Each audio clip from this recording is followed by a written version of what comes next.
Morning बच्चों, कैसे हैं आप सब। क्लास 10 की मैथ्स की क्लास में आप सबका स्वागत है बच्चों।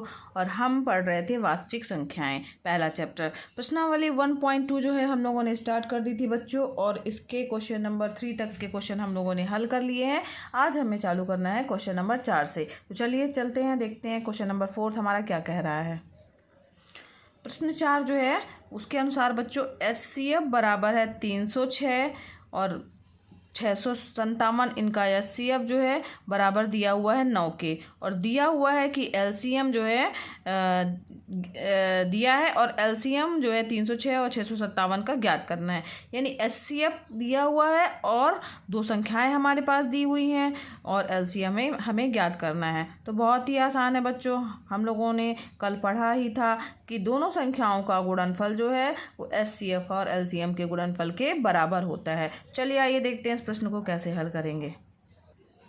तो बच्चों जो दिया है वो हम सबसे पहले लिख लेंगे। क्या दिया हुआ है? दिया है HCF ऑफ 306 और 657 इक्वल टू दिया हुआ है कितना हमारे पास में 9, और LCM जो है 306 657 इक्वल टू ज्ञात करना है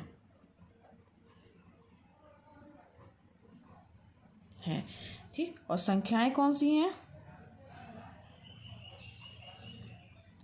306 व 657 दो दी गई संख्याएं हैं। ठीक है, अब ये संख्याएं हमारे पास में दो दी हुई हैं, HCF दिया हुआ है और LCM हमें ज्ञात करना है। तो सबसे पहले क्या लिखेंगे? हम जानते हैं कि क्या जानते हैं कि संख्याओं का गुणनफल बराबर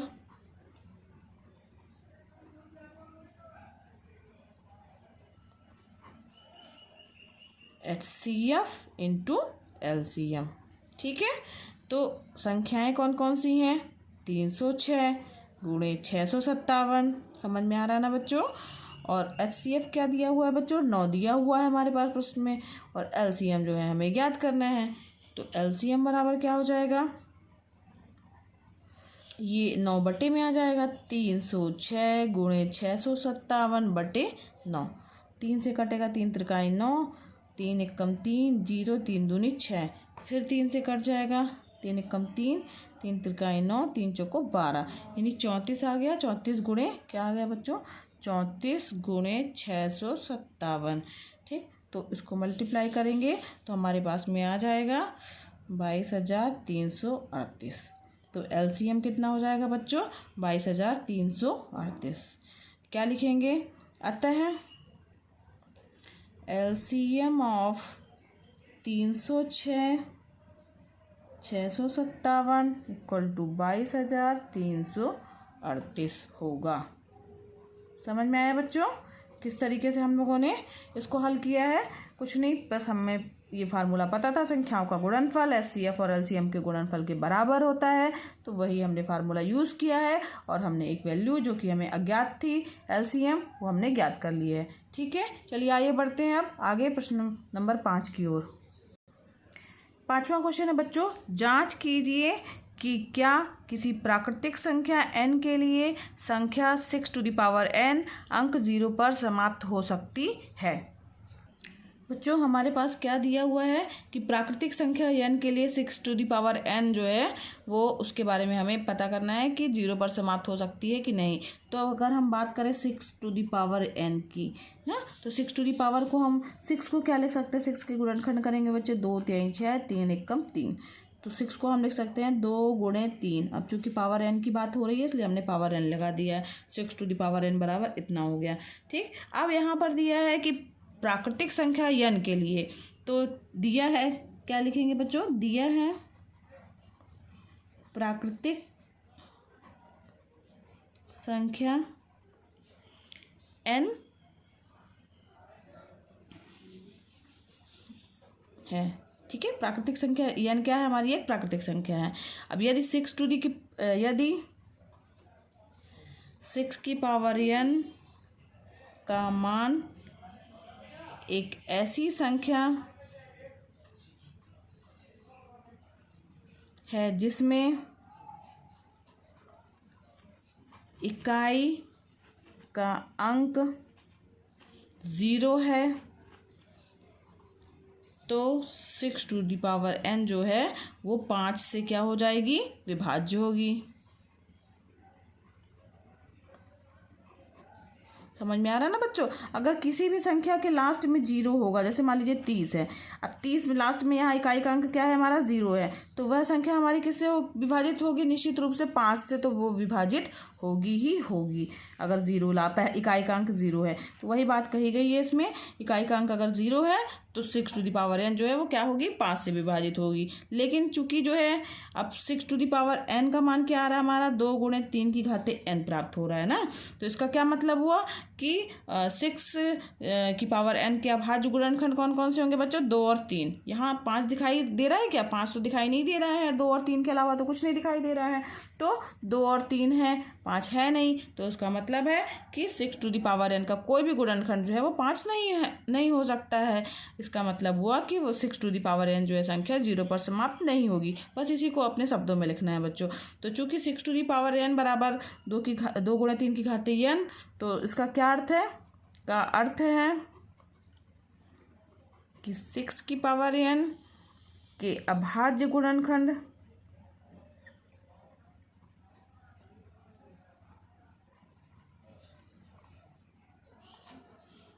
खंडों में 2 या 3 के अतिरिक्त कोई अन्य अंक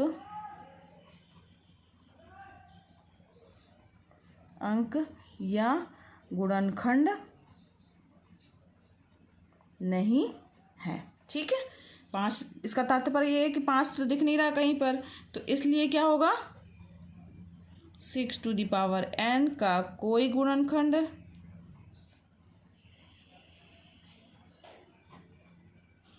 पाँच नहीं हो सकता। अतः 6 की पावर n अंक 0 पर समाप्त नहीं हो सकता।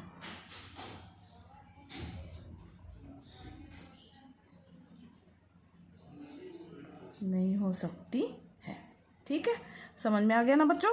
समझ में भी आना जरूरी है कि क्यों नहीं हो सकती, क्योंकि इसके गुणनखंड करने पर हमारे पास 2 और 3 हो रहा है, प्राप्त हो रहा है, 5 नहीं प्राप्त हो रहा है। और अगर 5 प्राप्त होगा, अगर इकाई का अंक 0 है तो वो 5 से विभाजित होगी, 5 प्राप्त होना जरूरी है, 5 नहीं हो रहा है, इसका मतलब है कि 6 टू दी पावर n जो है वो 0 पर समाप्त नहीं हो सकती है। ठीक है बच्चों, समझ में आ गया ना। तो चलिए आइए बढ़ते क्वेश्चन नंबर 6 की ओर।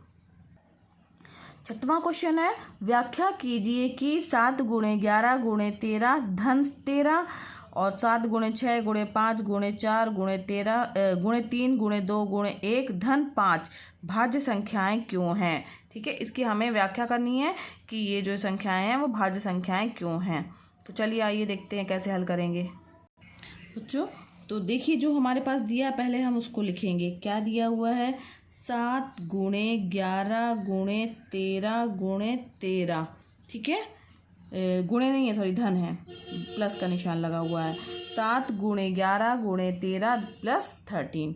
ठीक, तो इसका मतलब हुआ 11 7 77, 77 का गुणा करेंगे 13 से और उसमें क्या जोड़ेंगे हम, 13 जोड़ देंगे। अब इसको गुणा किया हमने तो कितना आ गया हमारे पास बच्चों, कल 2 आ गया 1001 धन 13। तो संख्या हमारे पास टोटल संख्या कौन सी प्राप्त हो गई, 1014। ठीक, ये हमारी पहली संख्या प्राप्त हो गई है बच्चों। ठीक, अब हम इसको देखेंगे जो दी गई संख्या है। अब उसमें लिखा है कि ये भाज्य संख्याएं हैं। अब इस संख्या का हम गुणनखंड करके देखेंगे बच्चों। अगर इसके गुणनखंड प्राप्त हो जाते हैं तो इसका मतलब है कि वो भाज्य संख्या है। तो अब हम इसका देखते हैं गुणनखंड क्या होगा। यहाँ पर करते हैं 1014। इस संख्या का हम गुणनखंड करेंगे तो ये 2 से जाएगी, 2 पंचे 10, 0 2 सत्ते 14। फिर किससे जाएगी बच्चों, 3 से जाएगी, 3 एक कम 3 बच्चे 2, 3 छंग 18। ठीक है, और 3 सत्ते 21।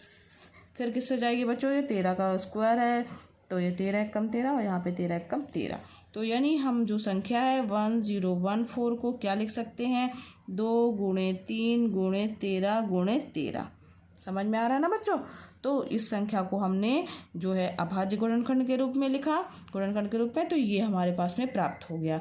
तो चूँकि क्या लिखेंगे, दी हुई संख्या को अभाज्य गुणनखंड के रूप में हम व्यक्त कर सकते हैं, इसलिए यह एक भाज्य संख्या होगी। तो इसी को लिखेंगे, दी गई संख्या हमारी कौन सी है बच्चों, ये जो दी है 7 गुणे 11 गुणे 13 धन 13 यानी कि 1014 अभाज्य गुणनखंडों के रूप में व्यक्त कर सकते हैं, अतः यह एक भाज्य संख्या है। ठीक है, समझ में आया बच्चों, क्यों है?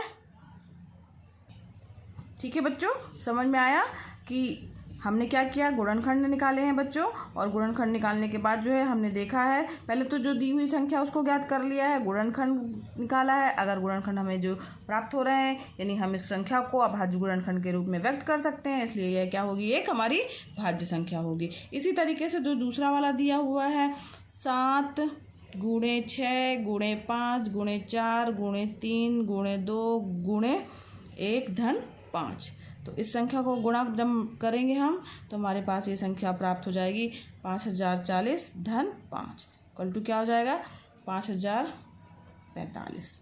ठीक, अब इसको भी बच्चों हम क्या करेंगे, इसको हम गुणनखंड के रूप में देखेंगे, इसके फैक्टर हो रहे हैं कि नहीं। तो यहाँ पर ये संख्या 5 से भाग जाएगा, इसका 5 एकम 5 0 5 9 45। अब ये संख्या जो है ये किसी से विभाजित नहीं होगी, ये एक ही बार जाएगी। तो यानी हम 5045 को क्या लिख सकते हैं, 5 गुणे 1009। यहाँ पे ध्यान दीजिए बच्चों, इसको भी हम एक गुणनखंड, अगर यहाँ पर 5 से भी भाग नहीं जाता तो ये संख्या जो होती ये भाज्य संख्या नहीं होती, लेकिन इसका एक फैक्टर हो जा रहा है, 5 गुणे के रूप में आ रहा है, तो इसका मतलब हुआ कि इसको अभाज्य गुणनखंड के रूप में व्यक्त कर सकते हैं, अतः यह एक क्या है, भाज्य संख्या है। तो यही लिखेंगे, चूंकि संख्या 5045 को अभाज्य गुणनखंड के रूप में व्यक्त कर सकते हैं,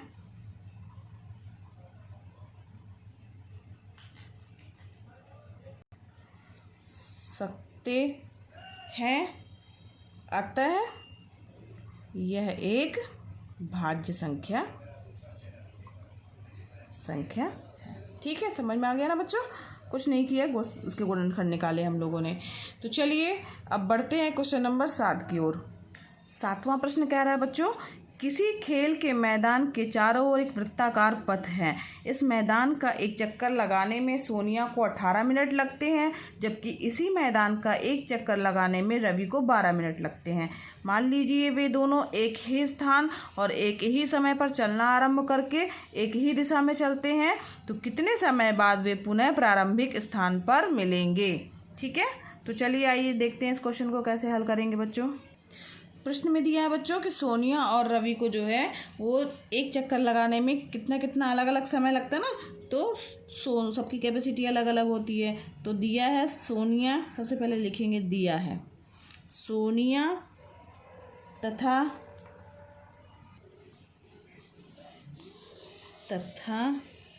रवि द्वारा एक चक्कर लगाने में लगा समय कितना है, 18 मिनट व 12 मिनट। ठीक है, सोनिया 18 मिनट में लगा पाती है, रवि 12 मिनट में लगा पाता है।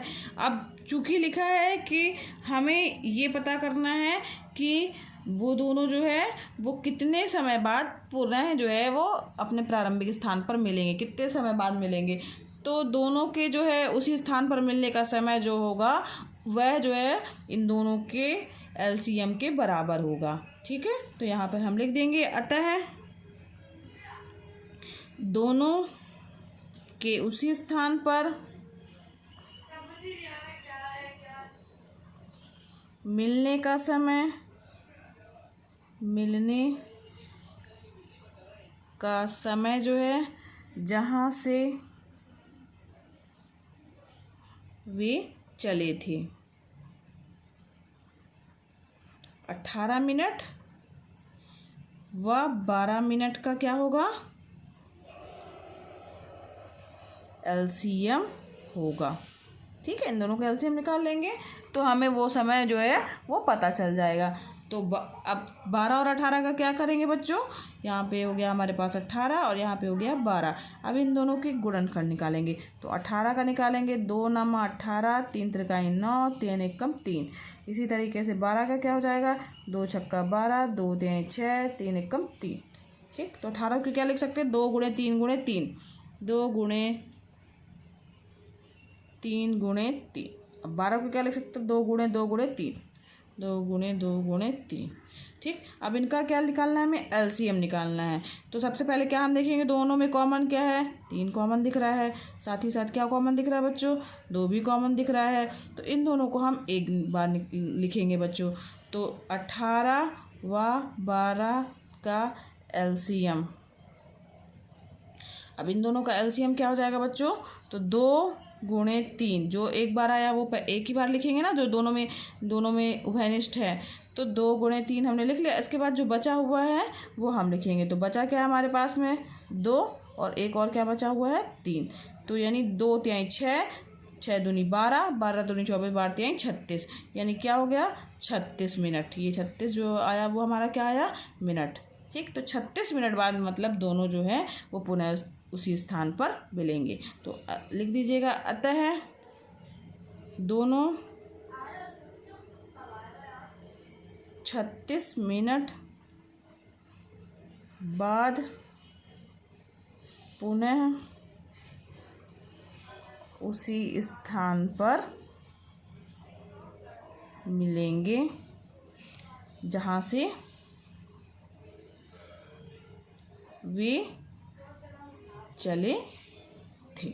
ठीक है, समझ में आया बच्चों, ये इसका क्या हो गया, आंसर हो गया। तो इस तरीके से जो है वो देखने में लग रहा था प्रश्न बड़ा, लेकिन जो है उसका एलसीएम ही निकालना था हम लोगों को, और बहुत ही छोटे छोटे थे, 18 और 12 का एलसीएम निकालना था, और जो उनका कॉमन आया एलसीएम, ठीक है, तो वो जो है उसी स्थान पर वो दोनों जो है मिल लेंगे जहाँ से वो लोग चले थे।